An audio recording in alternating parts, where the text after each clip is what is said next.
Okay, what's up guys, Freddy F1shf1nger here, and I am bringing you some Wi-Fi battles.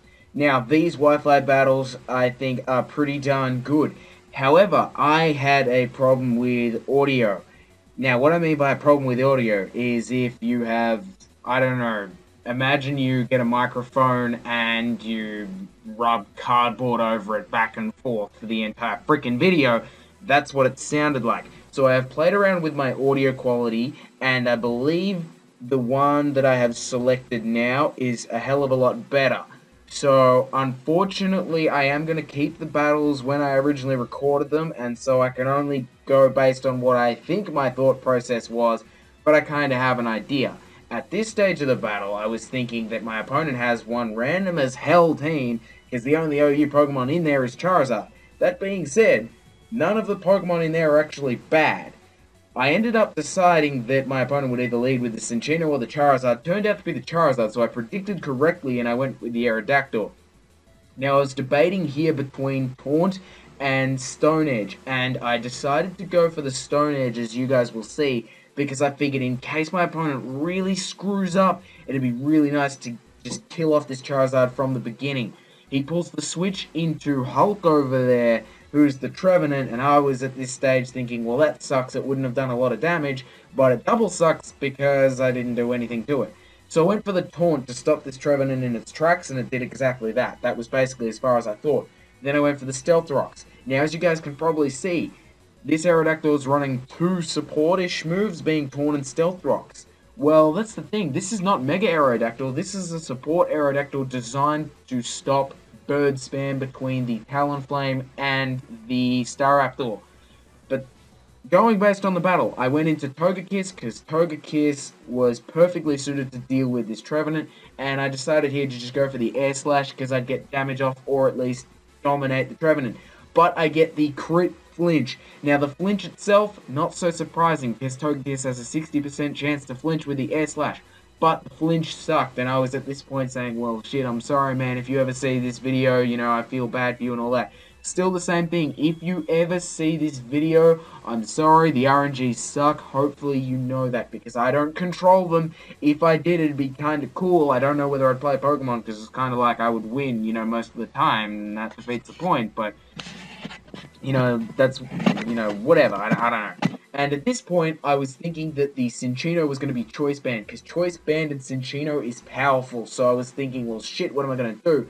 I predicted my opponent to go for a Rock Blast, or at least I think I did, so I went out into Excadrill. Actually, no, I didn't. I tell you what I did. I decided that based on my team and my opponent's team, Excadrill would put in the least amount of work, and because of that, I decided to go out into Excadrill. Not because I did some amazing prediction or whatever. Even though I like to tell myself that's what it was, I know well and true that that wasn't the case. I went into Excadrill because I figured it was the least important thing on my team. Which I found ironic at the time because Excadrill was the Pokemon that I based this team around. Now, why I did that you guys will see in the second battle of this video. And the point of that was... The point of this team is based around the Excadrill because I figured Excadrill has a lot of power, and that's me there showing you that it's Choice Band, okay? It sucks that I'm post-commentating a battle that was recorded live, it really does, but the audio on the system screws up, and it sucks, and it blows, and I know, but I can't do anything about it. God damn it. At this stage, I was debating between Rock Slide and Earthquake, and I ended up opting for the Earthquake just because I figured the one Pokemon that I do not touch with Earthquake is Charizard, and I seriously doubted that Charizard was coming in on that turn. That's where I saw that his Cinccino was Life Orb, and I was kind of thinking twice, you know, maybe, maybe not, or whatever.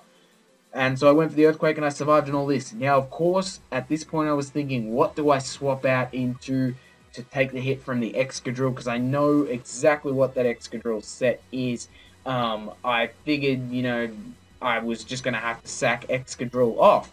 And the reason why I thought I had to sack Excadrill off is because, you know, 99% of Dittos that you see in the competitive tier are your Choice Scarf Dittos. So I'm thinking, well, what do I do? And that, at this point I decided there is that off chance that he tries to get rid of the Stealth Rocks and goes for the Choice Scarf Rapid Spin. But as you guys will see, that actually didn't happen. Because it turns out that Mystique over here, the Ditto, is not Choice Scarfed. And that's because I outsped. And I know that it's not Choice Scarfed because my Excadrill is actually Choice Banded. Now, at this point, I was thinking, well, where do we go from here? I didn't expect my Excadrill to win. And that is also the point where I was talking about how you need to run Choice Scarfed Ditto if you're running a Ditto. Because you don't want to lose important speed types like that. But then I saw that my opponent forfeited, and that was the end. So at this point, I'm like, well, shit, I don't know what to do. Let's get another battle. And here's the next battle. That was not a cut in case it turned out to be really nicely. That's just the way, you know, the speed at which I was talking at turned out to be really nice. But that's irrelevant. And sorry, I just have to pause this real quick because it turns out I didn't mute my audio from the actual thing all the way. So if it sounded a little bit crappy at that point, it's because I stuffed up. But I'm not doing this again. I've already recorded so many things today because at one point during this I mentioned how Camtasia has been screwing up on me lately, and this audio thing was my bad. I'm not blaming Camtasia for that. It's just Camtasia lately has been recording the first half of my videos and then not the second. So I think I've recorded like maybe 6 times today just to get this one thing out for, you know, for you guys, but god damn it. Anyway, I decided to lead with Aerodactyl because it's the best lead that I have. It fits so nicely and everything. And seeing as my opponent led with the Cloyster, I don't want that thing shell smashing, so, I mean, I just go for a taunt. Just like you guys see here, I selected the taunt, and I was right because he went for the shell smash. That popped up really quickly and went away really quickly, but he did in fact go for the shell smash. Then I do the same as I do in every battle. I get up my rocks. So I go for the stealth rock. And Cloyster, because it does have a decent amount of attack, kills me off with 4 icicle spears. It sucks, but Aerodactyl did its job. It stopped this thing from shell smashing, and it got my rocks up. And of course, what better Pokemon to bring in here than something that resists water type attacks and doesn't mind ice type attacks? That being Venusaur, once it Mega Evolves, because, you know, the thick fat ability and all that sort of stuff. Venusaur actually proves to be quite powerful against this Cloyster, let me tell you guys. And I'm not sure what the delay here is because the video is still ticking through. Was I thinking at this stage or something? Because, I mean, really, looking at my team, Venusaur's the best thing to do. So I Mega Evolve the Venusaur and I go for the Giga Drain, and you guys can see that health bar just go BAM to nothing. Just get rid of that thing off the screen. But this is where the interesting thing comes in the battle. My opponent, unless the Togekiss was running Defog, did not have a Defogger. So, I mean, I kind of understand the Volcarona coming in here because, you know, it's a Mega Venusaur and it doesn't really like seeing Volcarona. I mean, it's not that it doesn't like it, it just doesn't appreciate it. This is where I decided I needed to do a damage calc because I really didn't want this thing to set up. So I paused the video, I went to do my damage calc, and I decided a Sludge Bomb has a chance from this point to actually kill it off. Now, I don't normally like doing damage calcs, but at key moments like this, I decided to do it. Now, you guys did actually see that right. The Volcarona had a Life Orb, and at this point, I was just going berserk because I was thinking, I have never seen a Life Orb Volcarona, and I don't condone it in any way. If you guys find it useful, by all means, go for it. You know, that's entirely on you. On me, I am always going to run a Resto Chesto, a Lefties, a Shell Bell even. You know, I'm always going to run those ones. Those to me make sense. And here I was thinking, can Togekiss take a Sludge Bomb? I don't think it can. So I ended up going for the Sludge Bomb, and you guys will see what happens to the Togekiss. You know, just let the time tick by. God damn, it's so annoying recording these, you know, doing the post-com thing and all that, but it doesn't matter.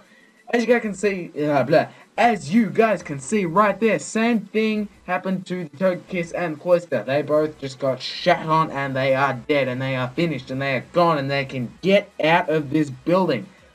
This is where the battle starts getting interesting though, because I was thinking, oh my god, I didn't realize it. Garchomp puts in so much work against my team. That is if it is not choiced, but in fact a Swords Dance variant. Because I don't have anything on my team that can take it out, that can take it out in one shot that can outspeed it. I mean, the Kyurem Black, oh, don't even worry about it. It will get rid of every Garchomp you have ever seen. But it cannot outspeed the Garchomp. And of course my opponent set up the Swords Dance. So I'm thinking, well, I am in a world of hurt here. This is just painful. But to my absolute surprise, this Garchomp turns out to be unlike any Garchomp that I have seen before in my life. Because this Togekiss outsped the Garchomp. You guys saw that right. And not only that, this Garchomp does not run a rock type move. Now, that's not uncommon, I would say, but it really became common at the start of the 6th generation because Togekiss became a fairy type and became quite powerful against the Garchomp. So, you know, I don't know what to say. And at this point, the crit flinch happened again. Now, you will be able to see that the crit did not matter, just because I think I would have whittled it down anyway. And that turn was amazing because we both missed our moves. Did that turn where we both missed mattered? I guess if you look at it from the perspective, if I would have missed and he would have hit, yeah, maybe. But if you look from the overall perspective that we both missed, would it have been better that we both hit? No. You guys will see that it does not matter. Now, what happens with this turn? I figured that the Mawile was going to either go for a player off or go for a Swords Dance. I mean, there was no way in hell that thing was going for a Sucker Punch on this turn. I mean, it could have even gone for a substitute. Little did I realize that this thing, Harvey Dent over here, you know, the bloody two-faced Harvey, was going to Mega Evolve and just go straight for, I'm trying not to be too far ahead of the battle here, and go straight for the Iron Head. And so I swapped into Mega Venusaur, because Mega Venusaur, on my team at least, has Hidden Power Fire. Well, Mega Mawile said, 2 shits on your Hidden Power Fire, I'm gonna kill you off. And at this point I was thinking, well, okay, I'm gonna have to hope Excadrill can take a Sucker Punch. So as I've sent this out, I've said, Excadrill, buddy, you know, mascot of mine, you have to friggin' take this Sucker Punch and you have to kill this thing with an Earthquake. Now, if my opponent didn't go for the Sucker Punch, I didn't care. I just, like, I was gonna outspeed him if he didn't go for the Sucker Punch. I just needed him to be able to take the Sucker Punch because that was the most likely thing to come. This is the point where Excadrill had done its job, and I was thinking, there's no point in me doing anything stupid. I'm gonna have to sack you off. Excadrill, you were fantastic for this battle, even though you only needed to kill the one thing. You did your job, and that's all I can ask for you. For this second battle, the MVPs were Togekiss and Venusaur, and if you guys wanted to pick them yourselves, I'm sorry, because I did it for you. In the first battle, it was a bit different. I don't even friggin' remember because I'm so focused on this one at the moment. But that was all of it. So I'm trying to keep in time with the video. If you guys enjoyed these 2 battles, even though they were sort of live and post-commentated at the same time, leave a like. That would be awesome. And other than that, subscribe for Pokemon content, because that's what I upload, that's what I do. New things are coming, in case you were wondering though. But with that, Freddy F1shf1nger, out.